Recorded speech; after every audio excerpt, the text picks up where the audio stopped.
everyone. Big hello to you all. Thank you so much, my podcast family. I'm so excited today. You know why? Because today, as I'm recording this episode, I noticed that the downloads of my podcast, Communicate 101 Speaking Writing Tips, have crossed 200,000 downloads. I'm so thankful, so grateful to each one of you for hanging in there and for loving the podcast and writing to me with all your feedback, your comments, and your updates. So welcome back to another episode of Communicate 101 Speaking Writing Tips. Here, we deep dive into the art of communication and uncover the secrets that make your conversations sparkle. Today, we're talking about something super exciting, and that is the three simple words, three tiny words that will change the way people see you.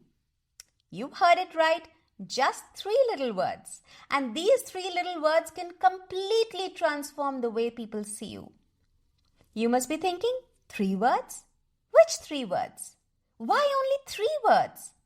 How can only 3 words do the magic? Believe you me, it's not magic, but it's pretty close. Let me give you an example. Imagine you're eating noodles, where your mom, she made the noodles, but she forgot to add salt. She added everything else, but forgot to add the salt. Now tell me, how do they taste? Bland, right? Even if there's ample spice, vegetables, chicken, whatever, chili in it, without the salt, the taste is just not there. Same is the case with these 3 words. It's like how a dash of salt can elevate a dish from bland to grand. These 3 words can transform your conversations from average to plain unforgettable. Let's dive in.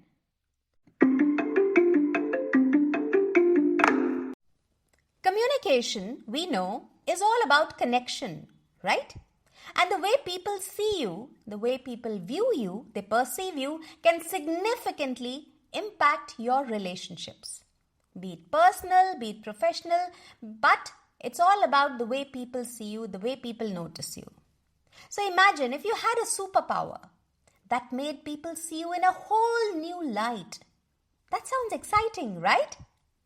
Okay, so here's the big reveal, the 3 words that can change how people see you are: I love you, no, I don't know, yes.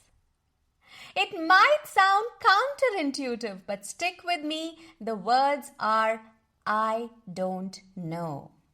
When you admit that you don't have all the answers, it can actually boost your credibility and build your trust. I'll show you how to use these 3 magic words with some real-life examples. Let's say you're working in a big corporation and you're assigned a key project with a key client. Okay, your boss, let's call him Steve. Now, Steve is known for his super confident personality. So, Steve, you and others are in a project team meeting. All is going well, and suddenly someone asks a complex question. And Steve, without missing a beat, because he is obviously super confident, he answers immediately. You notice, you're a specialist in that field, you notice that the answer was a bit shaky. You can almost see that the team members have also noticed it and they are raising their eyebrows. Why? Because it's clear Steve didn't actually know the answer. If he had said, I don't know, and then followed up with, but I'll find out and get back to you, he would have gained more respect. It would have shown humility and a willingness to seek the right information. And all of this would have built trust. But he did not say, I don't know. So you notice that saying one I don't know could change the way people look at you. What would you prefer? If you were Steve, how would you answer if you did not know the answer that well? Ask yourself, when was the last time you said, I don't know? Now, let's shift gears to something more personal. The other day, Sam was having coffee with a close friend. This friend was venting about some tough situation. And Sam, he was a supportive friend and he listened very patiently, very attentively. His friend asked Sam for advice. His friend asked, "How do I get out of this situation?" But Sam, instead of offering some generic or uninformed advice, said, "I don't know what the best solution is, but I'm here to back you. I'm there for you, and you should always know that." What was the reaction of Sam's friend? Do you think Sam's friend was unhappy that Sam did not have an answer? Of course not. Sam's honesty in saying that "I don't know what the best solution is" made his support sound genuine. Even if Sam didn't provide a solution, his friend understood that he was not pretending to have all the answers. He was genuinely empathetic and he was present in that moment. One "I don't know" conveyed empathy and showed genuine support. It's not only strengthened their friendship, it also helped build deeper connections. Once again, let me ask you, when is the last time you said, "I don't know"?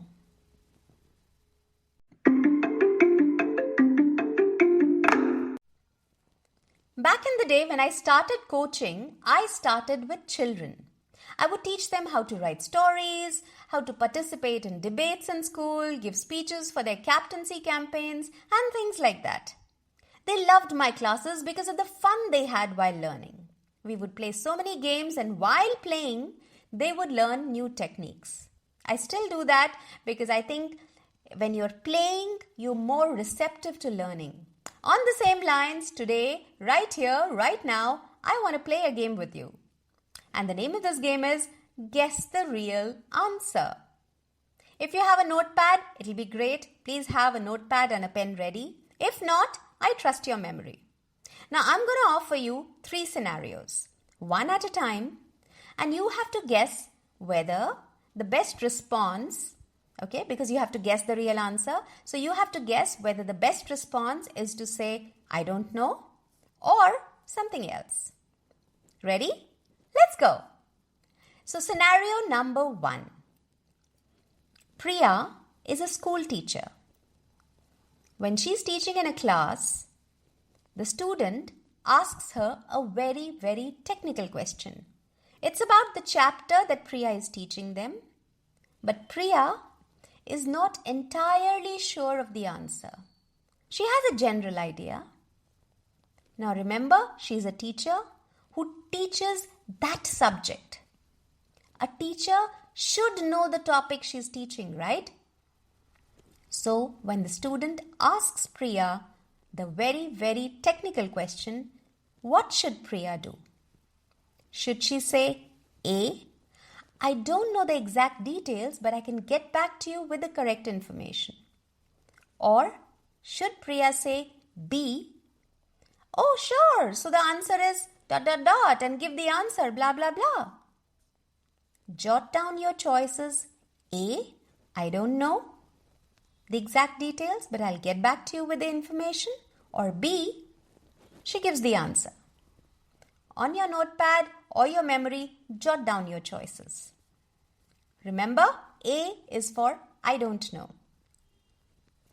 Let's move on to scenario number 2. Now Priya, the same Priya, meets a friend. The friend's name is Divyansh.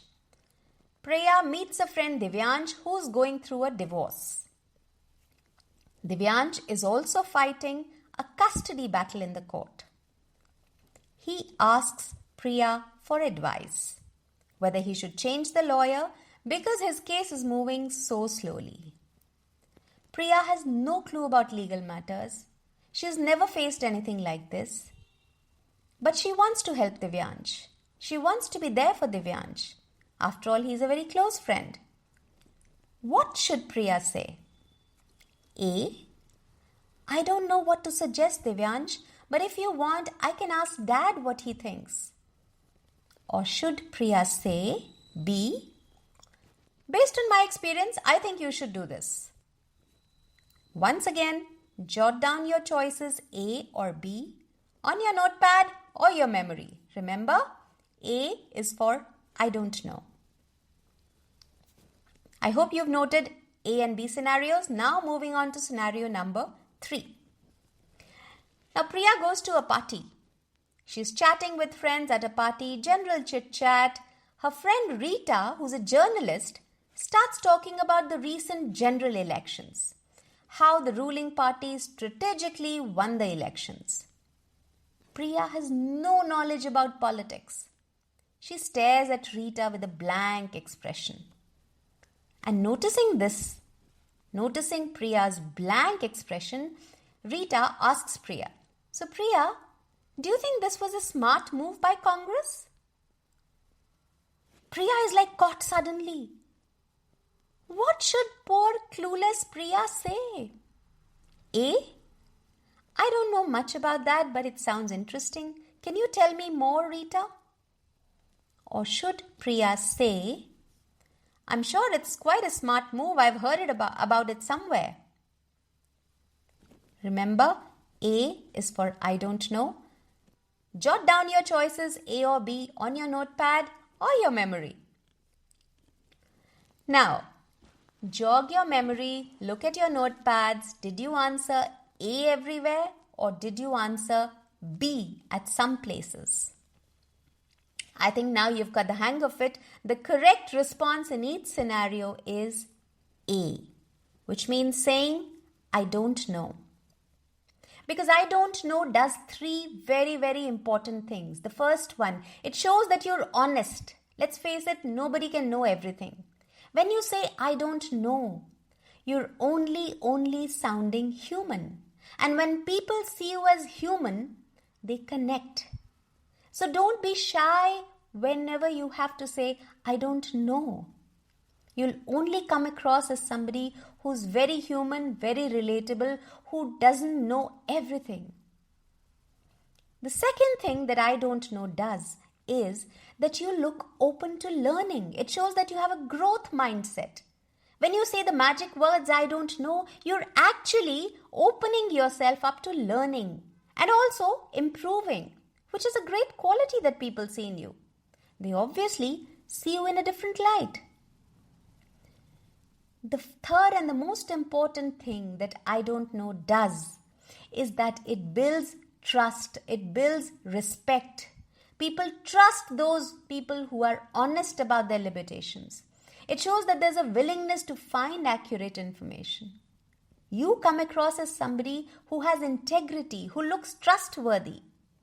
And that builds connection. You want people to see you trustworthy. So the next time somebody asks you a question you're not sure about, practice saying, I don't know.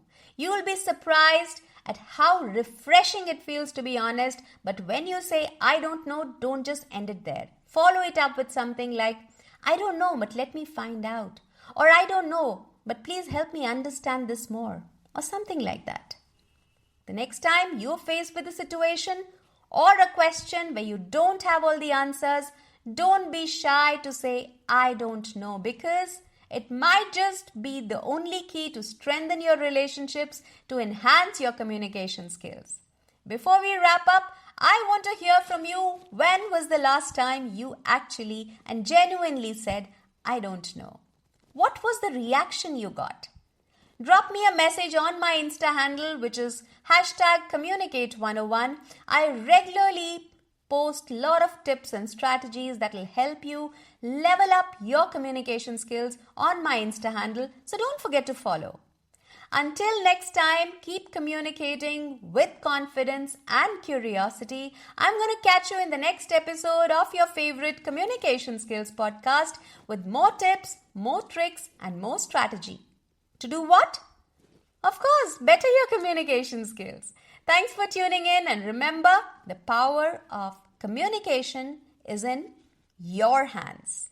So go ahead and say, I don't know.